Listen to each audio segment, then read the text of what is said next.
Você tem um certo carinho pelo Brasil, né? Morou lá durante 4 meses, gosta de literatura brasileira. Vou puxar você para esse debate no Brasil.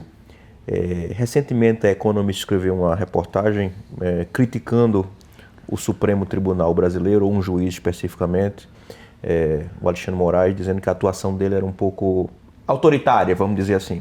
Mas está exatamente desse contexto que você colocou, se deve ou não a democracia se defender, aquela democracia militante, né, do alemão.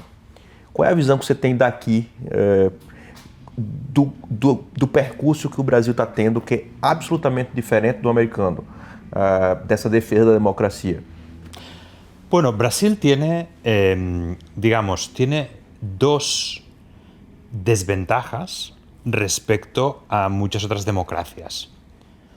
Una es que tiene unas instituciones más frágiles, no solo por ser más recientes, porque estamos hablando de los años 80, por donde hace un tiempo, pero sí más frágiles en cuanto a que su nivel de institucionalización, a causa de problemas como corrupción, deslegitimación por la incapacidad de generar, por ejemplo, de acabar con la pobreza, etcétera, etcétera, pues tienen problemas de legitimidad y de una cierta fragilidad. Este contexto es genérico al Brasil. Y otro es que tiene unas fuentes muy profundas de autoritarismo, ¿no? Creo que era Elias Schwartz, que hablaba de las fuentes del autoritarismo brasileño, ¿no? Que tenían que ver pues, desde la esclavitud hasta la dictadura militar, hasta la enorme desigualdad social y regional, etcétera, etcétera. Esto hace que la democracia brasileña sea todavía más vulnerable que estas democracias, Corea del Sur o Alemania o Estados Unidos, de las que hablábamos antes. Pero también tiene algunas ventajas. Una de ellas es que, a pesar de los éxitos de movilización y de cambio de la opinión pública que ha tenido el nacionalpopulismo más autoritario, sigue habiendo una capacidad de movilización de masas alternativa, de generación de contestación en la calle, de generación intelectual, etcétera, etcétera, a favor de la democracia brasileña, que a mí me parece bastante notable. De hecho, me parece más vital que la que ha habido en Estados Unidos, donde fue una respuesta un poco de élites académicas, periodísticas, etcétera, etcétera, pero tampoco una movilización muy fuerte o tan fuerte y una sensación tan grande de que la democracia era algo que había que preservar. Donde Brasil está siendo más contundente es en lo que yo decía antes, es decir, quien no va a jugar en las normas del juego democrático no tiene que estar presente en este juego. Brasil es una estructura democrática muy compleja en la cual uno no puede reducir la derecha a la figura de Jair Bolsonaro, a las personas que apoyaron el golpe. Hay muchas derechas, algunas de ellas aliadas con el gobierno actual por la configuración tan complicada de lo que es el Congreso brasileño, y por lo tanto a mí no me parece que el pluralismo esté comprometido.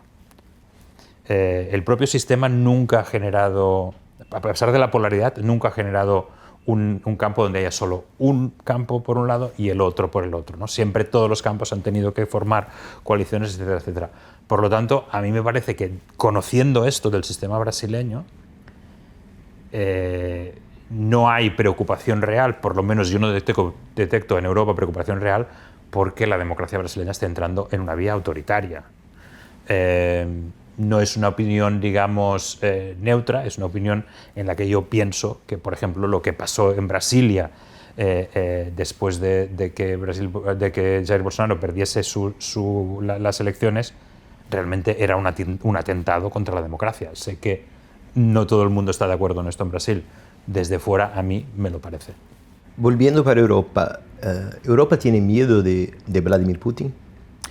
Sí, Europa tiene miedo de Vladimir Putin. Creo que Vladimir Putin ha dado numerosas razones para este miedo, involucrándose en los asuntos interiores de la gran mayoría de los países europeos a través de las redes sociales, involucrándose con amenazas muy directas tanto a países de fuera de la Unión Europea, donde incluso ha llevado a cabo operaciones bélicas como en Georgia o la invasión de Ucrania, como a países que están dentro de la Unión Europea con amenazas muy directas, ¿no? Principalmente a Estonia.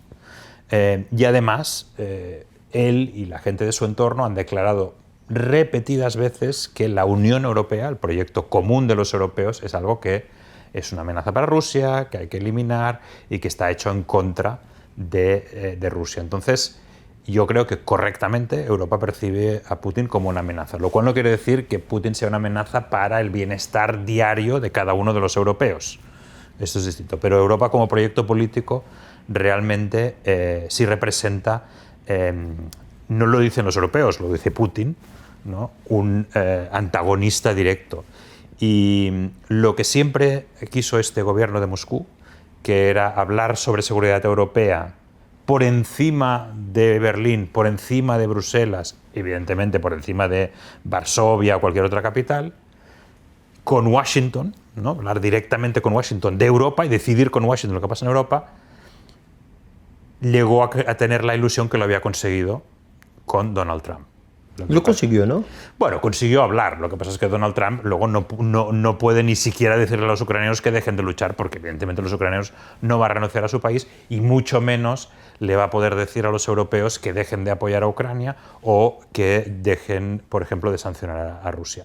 Y de hecho, en el fondo, Donald Trump dijo que acabaría en un día con la guerra de Ucrania cuando fuese presidente. Esto no ha pasado y de hecho lo que estamos viendo es que cada vez Washington se está impacientando más con Putin. Entonces, esta situación tan cambiante en la que Putin desde el 2022 es el principal, visto como la principal amenaza por todos los europeos. Antes lo era visto pues, por los países bálticos, Polonia, etcétera, pero no por todos los europeos. Ahora todos los europeos ven a Rusia como la principal amenaza. Lo único que ha cambiado es que antes se veía la mejor garantía contra esta amenaza a Estados Unidos y ahora en algunos países se empieza a ver que Estados Unidos forma parte de la misma amenaza o es otra amenaza distinta, porque amenaza a Groenlandia, por ejemplo, o porque dice que la Unión Europea se ha creado en contra de Estados Unidos.